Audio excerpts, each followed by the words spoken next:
Bienvenue dans La Confrontation. Alors, l'Algérie est en quart de finale, c'est en fait. La qualification est là, l'objectif principal est atteint, et pourtant, si on regarde un peu au-delà du score, on sent bien qu'il y a une tension qui s'installe. Ce n'est pas la victoire en elle-même qui fait débat, mais plutôt ce qu'elle pourrait cacher. Le dissident, c'est exactement ça. La vraie question, au fond, c'est pas est-ce qu'on a gagné, mais plutôt comment est-ce qu'on a gagné. Est-ce qu'on est en train de célébrer une victoire qui en fait nous aveugle sur des faiblesses qui pourraient nous coûter l'élimination dès le prochain tour? La question qui nous oppose, elle est donc assez claire.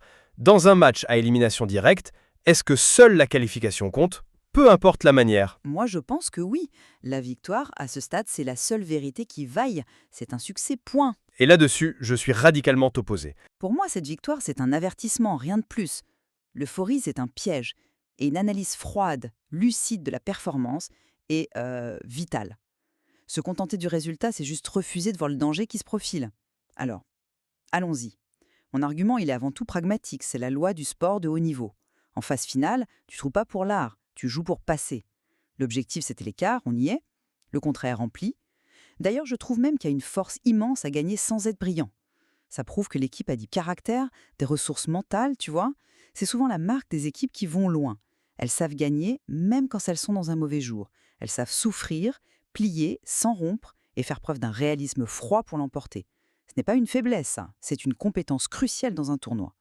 Pour moi, cette qualification, elle valide un état d'esprit de guerrier. Un dissident, je comprends la logique du pragmatisme, vraiment. Mais là, ce n'est plus du pragmatisme, c'est de l'aveuglement.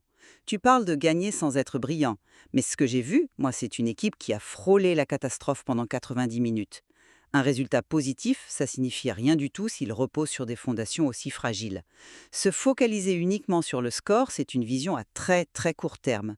On ignore quoi au juste? On ignore le fait que notre milieu de terrain a été systématiquement transpercé par des passes entre les lignes, que notre latéral gauche s'est fait déborder 5 ou 6 fois rien qu'en première mi-temps.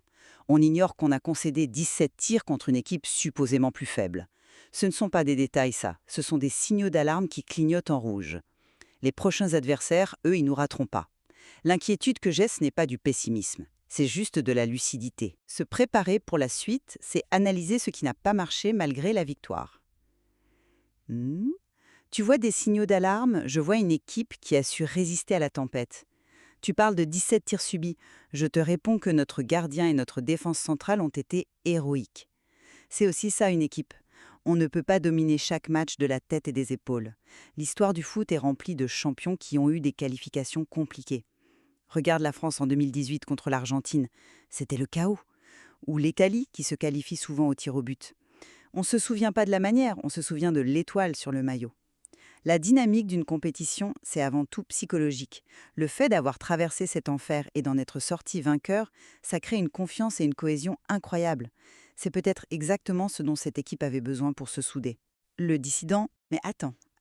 On ne peut pas comparer ce match à France-Argentine. C'était un classique du football mondial entre deux géants. Là, on parle d'un match où on était ultra favori et où on a été bousculé de la première à la dernière minute. Tu parles de l'histoire qui ne retient que les vainqueurs, mais l'histoire, elle n'est pas encore écrite. Pour chaque équipe qui a utilisé une victoire difficile comme tremplin, combien se sont effondrés juste après, justement parce qu'elles n'ont pas vu les avertissements. Cette victoire à l'arraché, c'est pas un tremplin, c'est peut-être le bruit d'un moteur qui surchauffe. C'est l'arbre qui cache la forêt d'une équipe qui est peut-être déjà à ses limites physiquement ou tactiquement. La manière, ce n'est pas qu'une question d'esthétique, tu vois. C'est le meilleur indicateur du niveau réel et du potentiel d'une équipe. Et ce qu'on a vu hier, franchement, ça n'indique rien de bon pour la suite. Là, je ne suis pas d'accord. Ce que ça indique, pour moi, c'est que l'équipe a une marge de progression. Parlons de l'impact psychologique. Tu y vois un risque de surchauffe, moi j'y vois un renforcement.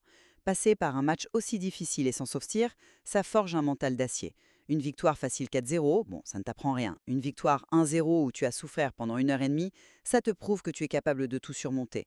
Le groupe sait maintenant qu'il peut faire le dos rond, qu'il peut compter les uns sur les autres dans les moments les plus durs. Tu imagines la force que ça donne dans le vestiaire? C'est un capital confiance qui est énorme. Ils ont appris à gagner sale et dans un tournoi, c'est une arme redoutable. Le dissident. Mais est-ce que c'est vraiment de la confiance ou est-ce que c'est un faux sentiment de sécurité? C'est là tout le danger.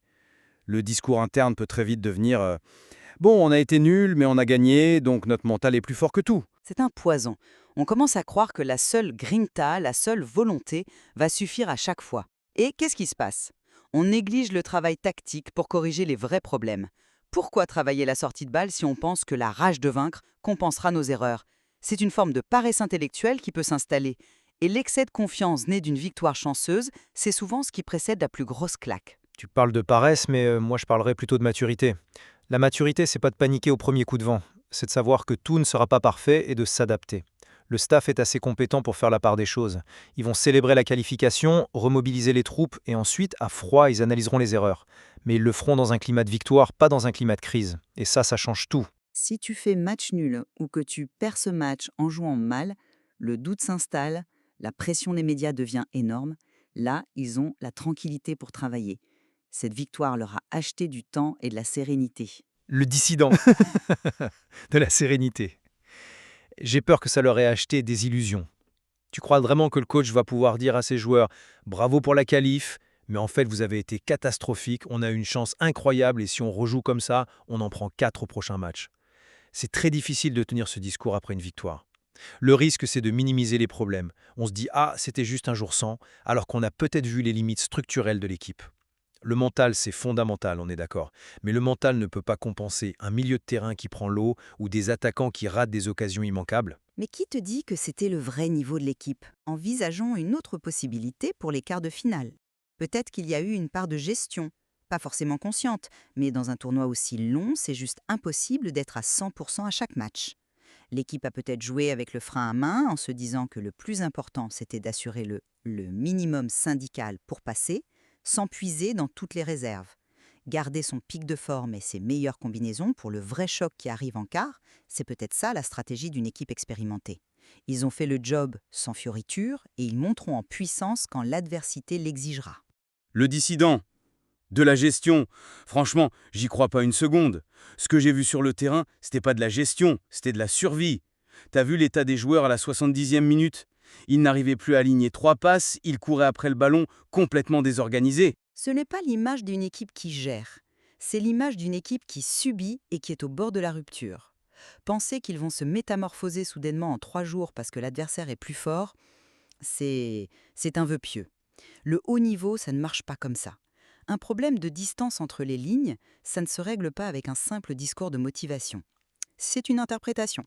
La mienne, c'est qu'ils ont peut-être sous-estimé l'adversaire, ils ont commencé le match en pensant que ça allait être facile, et ils se sont fait surprendre par l'intensité.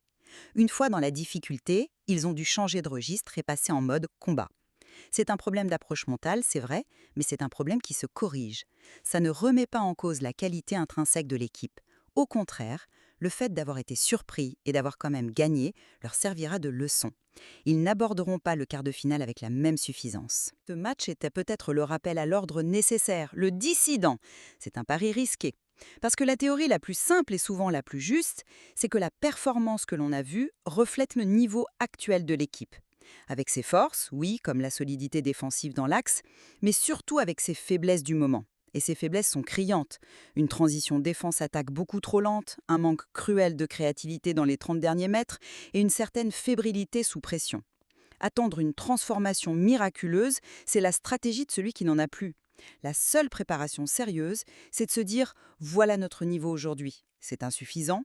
Comment peut-on, en 3 jours, trouver des solutions pour au moins masquer ses défauts? Tout le reste, c'est se raconter des histoires. En fin de compte, ma position reste simple. La qualification est un fait. C'est tangible, c'est dans le marbre. Le reste, c'est de l'analyse, de la spéculation. L'inquiétude peut être saine, je te l'accorde, mais elle ne doit jamais effacer la réalité du résultat. L'équipe est dans le top 8, elle est toujours en vie et elle a son destin en main. Le foot n'est pas une science exacte. La confiance, l'élan d'une victoire arrachée dans la douleur, ça ne se mesure pas sur un tableau tactique, mais ça peut renverser des montagnes. La seule vérité, on l'aura sur le terrain au prochain match.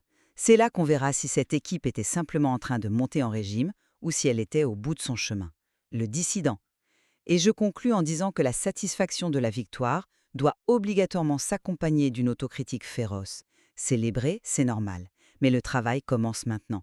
C'est cette inquiétude, si elle est partagée par le staff et les joueurs, qui peut être transformée en concentration, en rigueur et en travail tactique. L'euphorie, c'est l'ennemi du progrès. La vraie confiance, elle ne vient pas d'un but chanceux à la dernière minute, elle vient de la certitude d'avoir identifié ses propres faiblesses et d'avoir un plan pour les corriger. Le reste, c'est juste espérer que la chance soit de nouveau notre côté.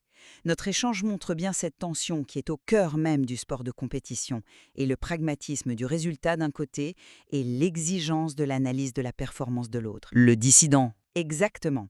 Et ces deux visions ne s'opposent pas forcément. Elles sont les deux faces d'une même médaille. Pour aller au bout, il faut probablement un peu des deux. La capacité à gagner sans être bon et la lucidité de savoir qu'il faudra être bien meilleur la prochaine fois. Le quart de finale nous apportera une réponse. On saura alors si la victoire était le début de la fin ou la fin du commencement d'une belle aventure.